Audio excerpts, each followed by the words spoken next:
Kiwi, and welcome back to a new series. This is Air Memories of Old. Not a game I know very much about, but I remember you purchasing this a while back, looking at it like it reminded you of the Pathless and I think Journey a little bit.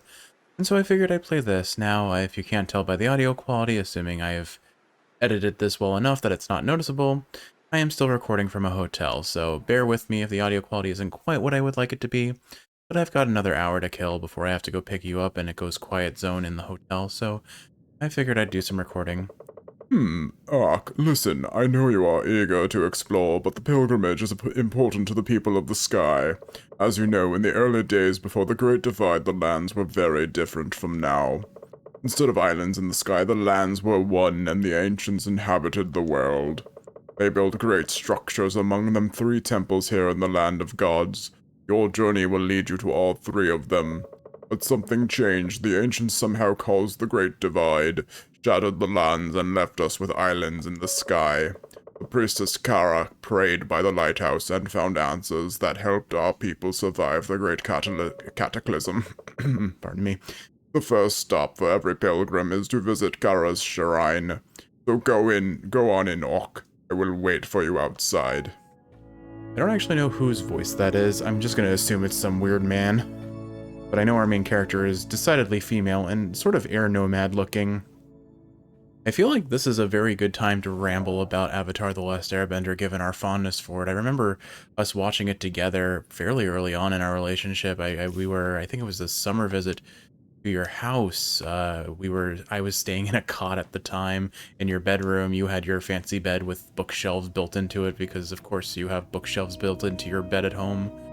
And we were just watching it on a laptop screen, I think from a weird angle.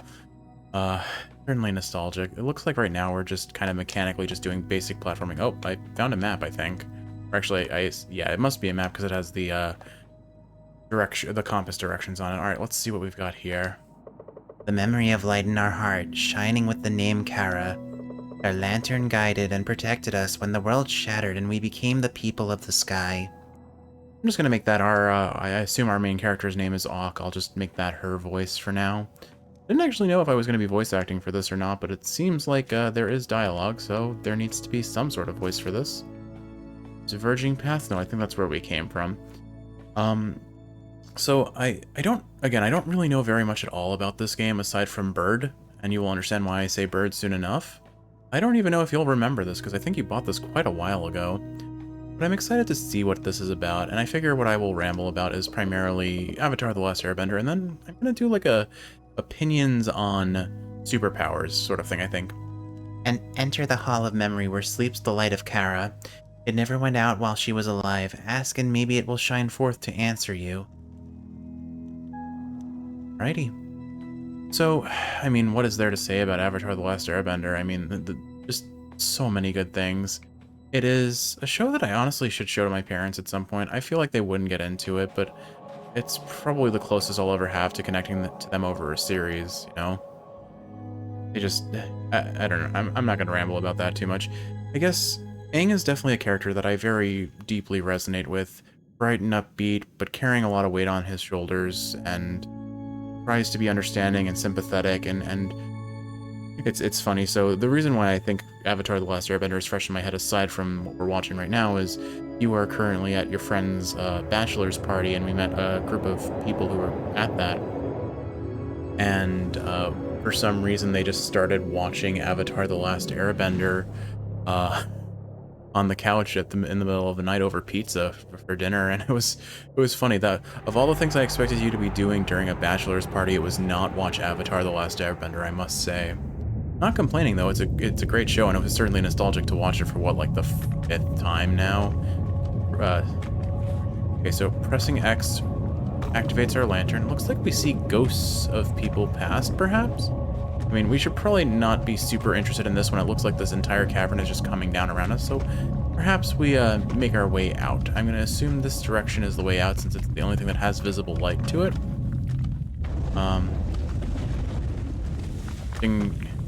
An interesting way of portraying things like the cavern falling apart, you know, just entire pillars flipping through the ground upwards. It gives a vibe of like jagged things pouring out, or like crashing out of the earth, but certainly it looks a little jank, I suppose, is my opinion. I do wonder if there's maybe a hidden reward for platforming. It seems like this game is largely sort of a walking simulator of some nature, with kind of a Wind Waker-esque world map, only I guess more so Skyward Sword because you're flying through the sky. Again, bird, but more on that later. Alright, what can I say? I mean, as far as Avatar The Last Airbender goes, I think Aang is the character I certainly resonate with the most, but I think you think of me more as like Sokka, because if there's a meathead, food-loving character in that show, it is certainly Sokka. But it's like all of the characters in that show are just so well written and so well developed, and it's, I mean, probably the part I dislike the most about it is kind of the ham-fisted romance that happens between a lot of characters. It feels like every like children marketed show, especially American cartoon wise, is always has some tinge of romance to it, and it feels out of place and forced and really not the purpose of it. Oh, alright, so you were an old man. Yeah, we'll stick with the voice we gave you, I guess. Och, you made it out okay. Thank the gods you're alright. What happened in there? I thought the worst when the cave collapsed. Is that the lantern? Strange. That lantern is an ancient artifact called Kara's Light. Somehow it shines for you. It's the first time in generations. Keep it safe for now. I'll stay here to investigate the shrine. Meanwhile, you should continue your pilgrimage. There's a village over by the lighthouse. Just follow the kites to get there. Talk to Dana? Talk to Dana when you arrive. She will tell you where to go next. Alright, Mr. Voice Man. I am glad you didn't hurt yourself, Orc. Follow the kites to the village and talk to Dana. He knows where you should go next. Alright, transform. Okay, so now we can fly. Oh no, we're using Mario 64 wing cap mechanics. I have not used inverted movement controls in some time. Alright, bank left. Oh, okay, so this basically lets me turn in the air. This is cool, but this is why I said bird. We are now bird. Right stick does relook camera. Okay. Interesting. And then reset camera chase. Fair enough. This seems relatively self-explanatory, and then X is basically our boost button. Cool, but certainly I can understand why you might have gotten weird Journey vibes about this. I do think I'm going to, just for my own sanity, switch the invert bird mechanic. Invert bird sounds a little concerning, certainly because I have memories of the Inside Out bird that your mom has told us stories about time and time again. Okay, I can't talk to you. Are you alright, Ak? It was Ak, right? We heard rumblings from Kara's shrine. I'm so glad you made it out. My name's... Oh, well, we found her immediately. My name's Dana, and welcome. It was a long time ago we had a pilgrim here.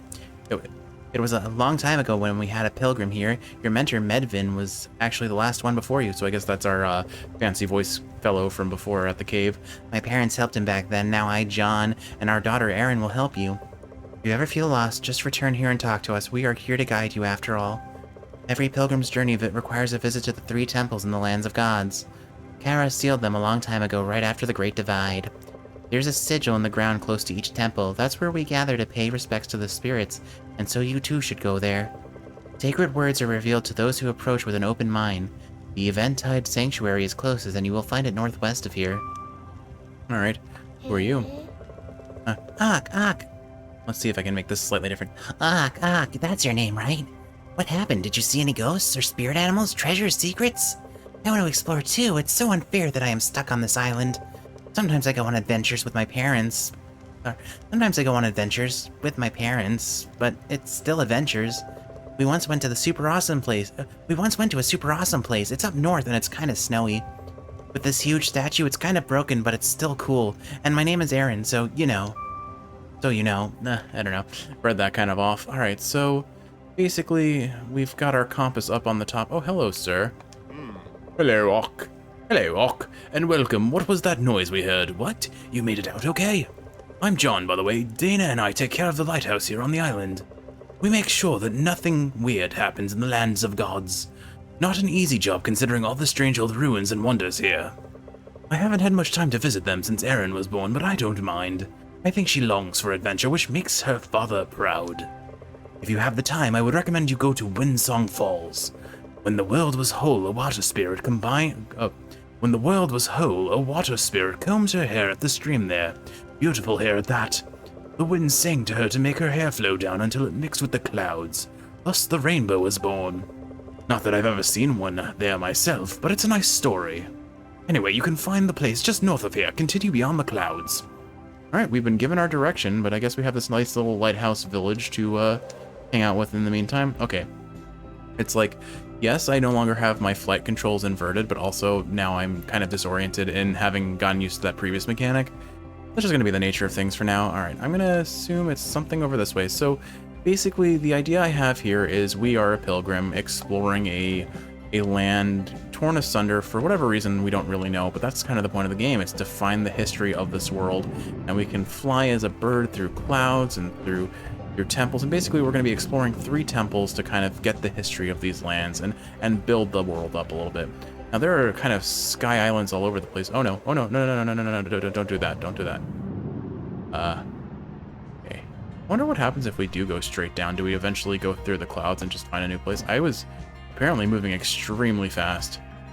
I do not know if there is a reward for these, like, partitioned off islands or not, but seems like if we make collision with anything, we just unbird, so we get unburdened, if you will. Haha.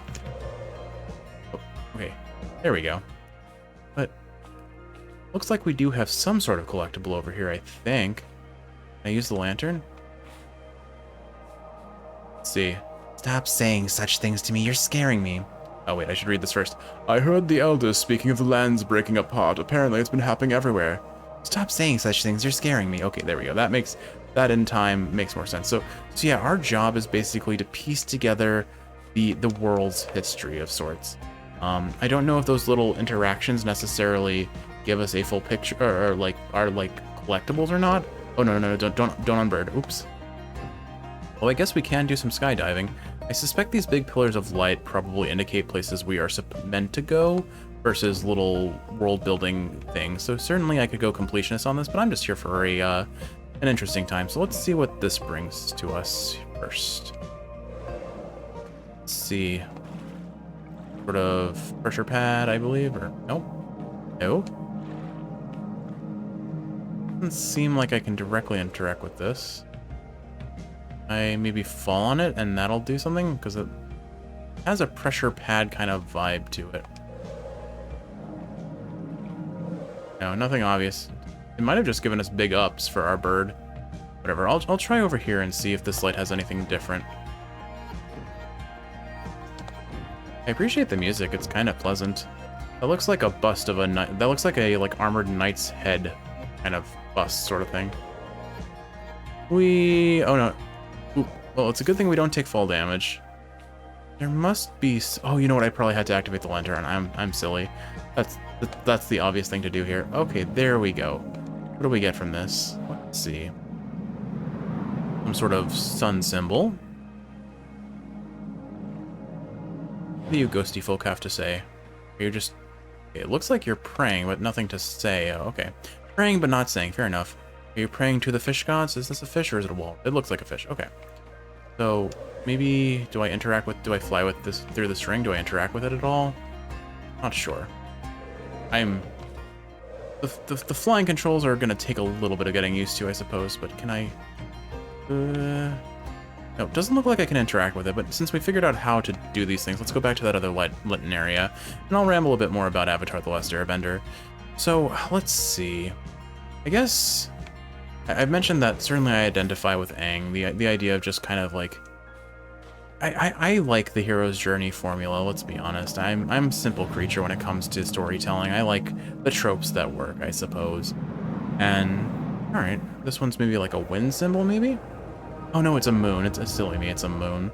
Okay, so it looks like we've activated a temple. Do we have an indicator of where that is? Oh, very clearly it is where these particles are flying towards, so we'll go that way. But I just know, I mean, obviously my favorite character is Uncle Iroh. I think he is just such an incredible, like, mentor figure to so many of the characters. And I think the thing that I find most interesting about him is how he found ways to, like, okay, that was really cool, but also completely counterproductive to our goal. Anyway, I love how he kind of embodies a balance. He represents how the elements can all influence each other. He teaches Zuko about how firebending is more than just destruction and like burn causing It's a way to heat food, to provide warmth, and promote life. And I love how he employs elements of other bending styles to kind of like enhance his firebending. I mean, the classic example is learning from waterbenders how to bend lightning, or not necessarily bend lightning, but redirect lightning. And he learns from airbenders how to like create steam with his breath and how to thermoregulate, which I think is another cool idea. Like I having watched, I think, the first 4.5 episodes together with these people. All right, how does this work? Maybe the symbols that we saw outside the front door? I match these up. Let's see. Power down. See what happens if I get these symbols to match each other. There's probably a hint of what I want, but it seems most likely reminiscent of something. Yep, that did something. Okay, so that opens a door over there. I wonder if it's just a matter of matching any symbol or if there's a clear tell somewhere, because certainly I guessed right, but that doesn't mean that was the correct option. But so he uses, I guess it was either symbol, maybe? Maybe I had to just choose one of them. Let's see what this is. Hello? Take a key. We just infuse that into our lantern, I guess? Alright, we have gotten the ender rod from Minecraft. Now we can get really cool lighting in our house. Is that it? Is that all there is to it? I'm gonna go do this puzzle and see if maybe it, if we redirect it to the sun symbol, if we get something else.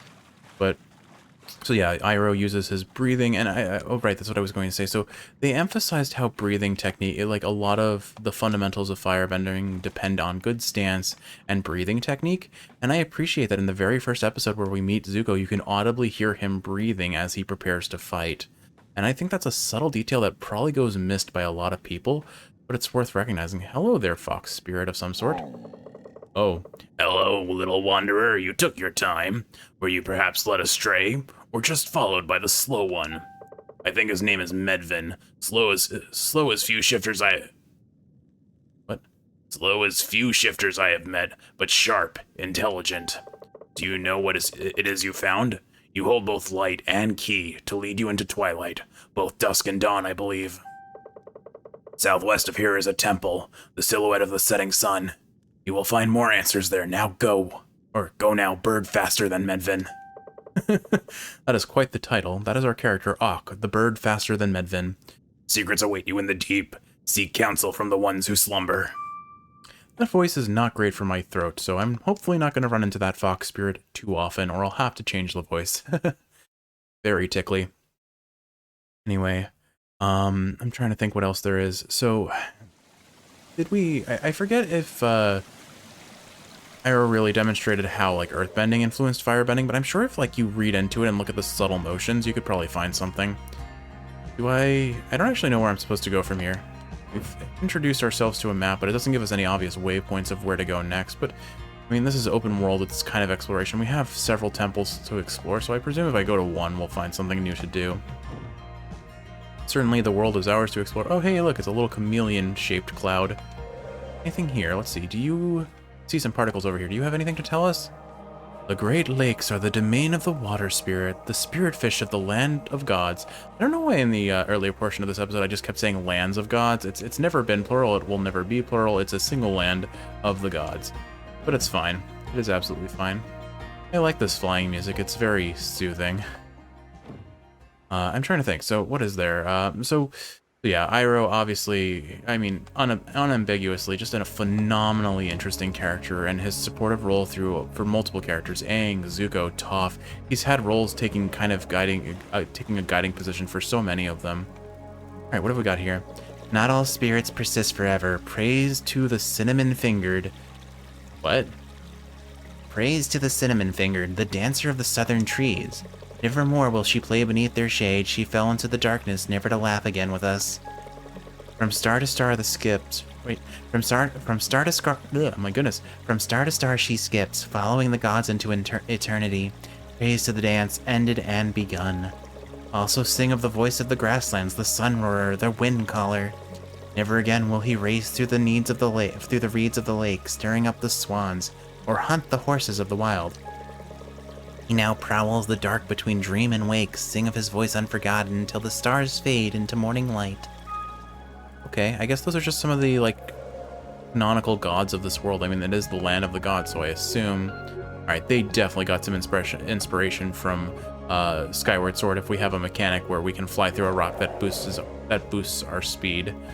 Without question, that is the case, but be that as it may, I take no fault. Skyward Sword had some things going for it. It just was riddled with terrible tutorial locking and unskippable interactions and a character that just held your hand a little too hard, a little too often.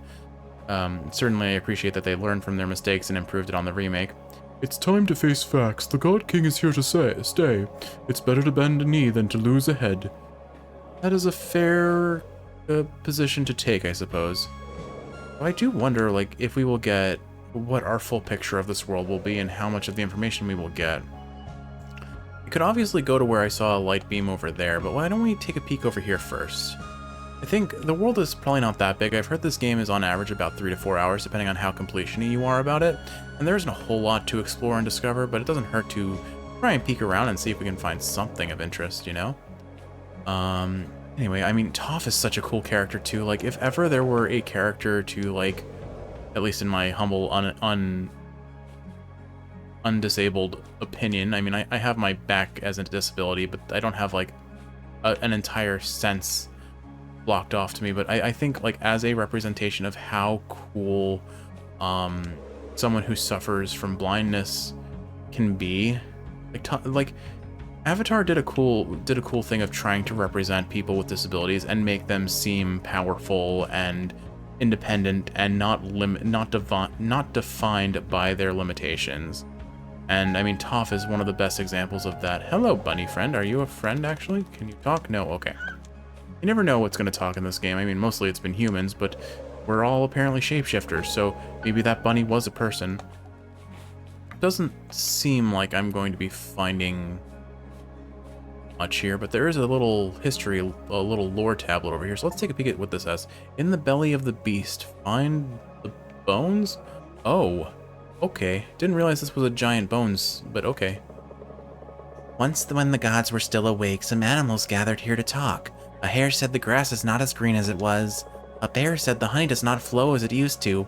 A wolf said there are less deer to hunt, and the deer said, well, I do my best. An eagle said the lands had become smaller. A crane said the humans write less and argue more. An owl said there is a darkness deeper than the night, and it grows. At this, the other animals fell silent, and the wind howled around them. Ominous. So it sounds like there's some probably literal, if not certainly metaphorical darkness that kind of engulfed these lands and probably broke them apart. It's kind of my guess, and it sounds like it's this god king. Gilgamesh? Or Gilgamesh? What have we got here? If you ever go further north, listen for these bells. They will help you find your way through. So it seems like we're heading very north right now, which maybe is a little bit of a... Oh, okay. You know what? This looks like it's the confines of our world where this little barrier is. So why don't we head north? We can hit these islands on the way there and see if there are things to hear. I'm sure I'm probably skipping a temple, but it doesn't really matter. I'm pretty sure we can go in whatever order we want, as is the nature of open world game type things. But yes, we found the Howling Peaks. Now, what does that mean for us? I don't know. I love how all the different bending styles are based on legitimate martial arts styles. The only one I remember, I believe, was earthbending being based on the Hungar style. I don't remember any of the others, admittedly, and I don't know why I remember that one specifically. It just might be they had when Avatar: The Last Airbender was first airing, they actually had these little, I wouldn't call them OVAs. They definitely weren't, but they were like little, like, meet the developers, or I guess the like writers sort of things. And they had an interview with them and said these are the martial arts styles that we based our bending styles off of. And I just think it's so cool that you can tie in an entire martial arts style to create a power system of sorts. The earthbender is powerful in its stance, and it has slow but potent and like focused attacks. Firebending is more wild and rapid singular hits, or rapid fire multi-hit rather, I guess, in its nature. And certainly Iroh teaches Zuko a lot about redirecting people's attacks.